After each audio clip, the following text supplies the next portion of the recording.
जय सिया राम।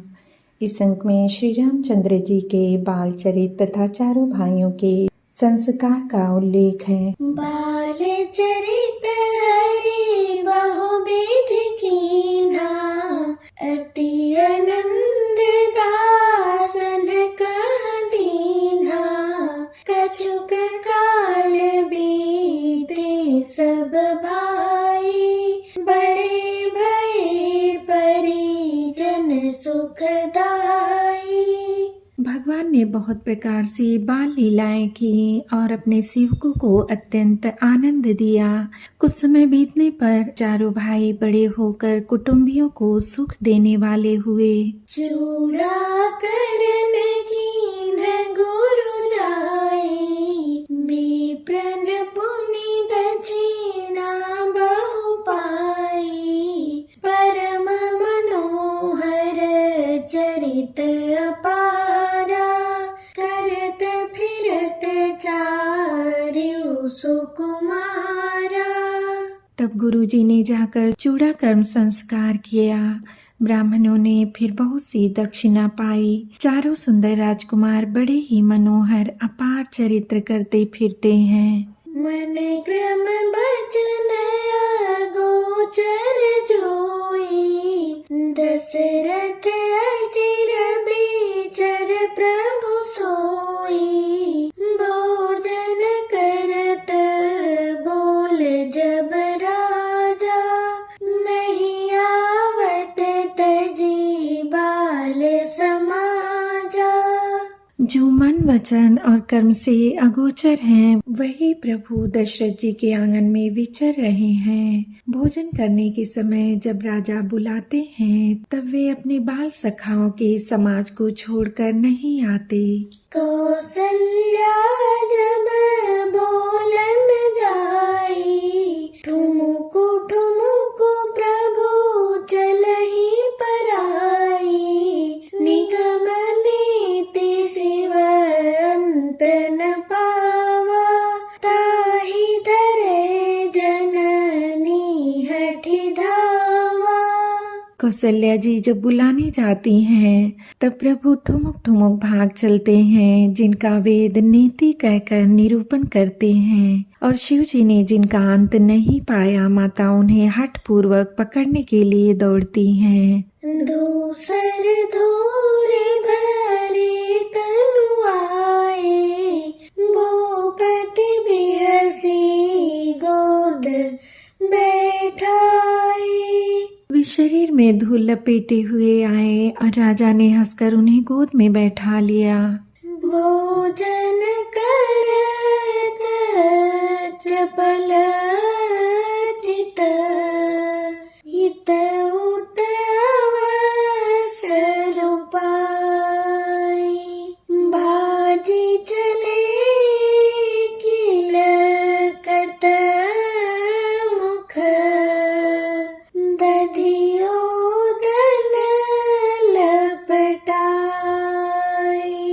भोजन करते हैं पर चित्त चंचल है, अवसर पाकर मुंह में दही भात लपटाए किलकारी मारते हुए इधर उधर भाग चले। बाल चरित अति सरल सुहाए, सारद शेष शंभु श्रुति गाए। जिन कर मन इन सन नहीं राता, ते जन वंचित की विधाता। श्री रामचंद्र जी की बहुत ही सरल और सुंदर बाल लीलाओं का सरस्वती, शेष जी, शिव जी और वेदों ने गान किया है। जिनका मन इन लीलाओं में अनुरक्त नहीं हुआ, विधाता ने उन मनुष्यों को वंचित कर दिया, अर्थात नितांत भाग्यहीन बनाया। मैं कुमार जबहि सब भ्राता, दीन जनेऊ गुरु प्रीतु माता। गुर गृह गए पढ़न रघुराई, अल्प काल विद्या सब आई। ज्यों ही सब भाई कुमारावस्था के हुए, त्यों ही गुरु पिता और माता ने उनका यज्ञोपवीत संस्कार कर दिया। श्री रघुनाथ जी भाइयों सहित गुरु के घर में विद्या पढ़ने गए और थोड़े ही समय में उनको सब विद्याएं आ गईं। जाके सहज श्वास श्रुति चारी, सोहरि पढ़ यह कौतुक भारी। विद्या विनय निपुण गुणशीला, खेलहि खेल सकल नृपलीला। चारों वेद जिनके स्वाभाविक श्वास हैं वे भगवान पढ़े, यह बड़ा कौतुक है। चारों भाई विद्या विनय गुण और शील में बड़े निपुण हैं और सब राजाओं की लीलाओं के ही खेल खेलते हैं। करतल बाण धनुष अति सोहा, देखत रूप चराचर मोहा। जिन बीथिन बिहरहि सब भाई, थकित होहि सब लोग लुगाई। हाथों में बाण और धनुष बहुत ही शोभा देते हैं। रूप देखते ही जड़ चेतन सभी मोहित हो जाते हैं। वे सब भाई जिन गलियों में खेलते हुए निकलते हैं, उन गलियों के सभी स्त्री पुरुष उनको देखकर स्नेह से शिथिल हो जाते हैं अथवा ठिठक कर रह जाते हैं। कौशलपुर वासी नर नारी मृग बाल, प्राणहु ते प्रिय लागत। सब कहूँ राम कृपाल। कौशलपुर के रहने वाले स्त्री पुरुष बूढ़े और बालक सभी को कृपालु श्री रामचंद्र जी प्राणों से भी बढ़कर प्रिय लगते हैं। बंधु सखा संग ले बुलाई, बन मृगया नित खेलहि जाई। पावन मृग मारहि जिय जानी, दिन प्रति नृपहि देखावहि आनी। श्री रामचंद्र जी भाइयों और इष्ट मित्रों को बुलाकर साथ ले लेते हैं और नित्य वन में जाकर शिकार खेलते हैं। मन में पवित्र समझकर मृगों को मारते हैं और प्रतिदिन लाकर राजा दशरथ जी को दिखलाते हैं। जे मृग राम बाण के मारे, ते तनु तजि सुर लोक सिधारे। अनुज सखा संग भोजन करहि, मातु पिता ज्ञानुसरहि। जो मृग श्री रामचंद्र जी के बाण से मारे जाते थे वे शरीर छोड़कर देवलोक को चले जाते थे। श्री रामचंद्र जी अपने छोटे भाइयों और सखाओं के साथ भोजन करते हैं और माता पिता की आज्ञा का पालन करते हैं। जेहि विधि सुखी होहि पुर लोगा, करहि कृपा निधि सोई संजोगा।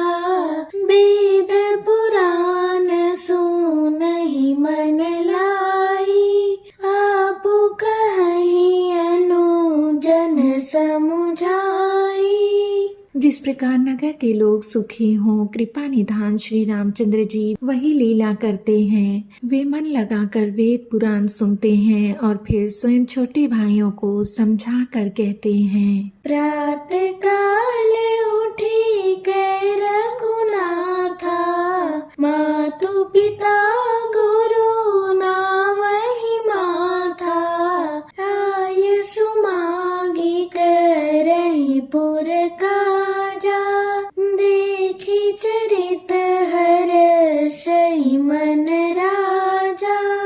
श्री रघुनाथ जी प्रातःकाल उठकर माता पिता और गुरु को मस्तक नवाते हैं और आज्ञा लेकर नगर का काम करते हैं। उनके चरित्र देख देख कर राजा मन में बड़े हर्षित होते हैं। व्यापक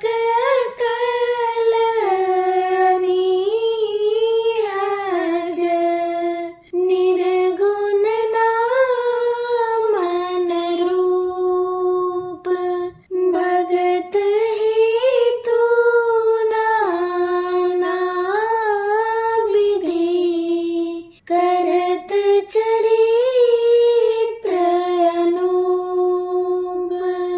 जो व्यापक अकल अर्थात निर्वयव, इच्छा रहित, अजन्मा और निर्गुण है तथा जिनका न नाम है न रूप, वही भगवान भक्तों के लिए नाना प्रकार के अनुपम चरित्र करते हैं।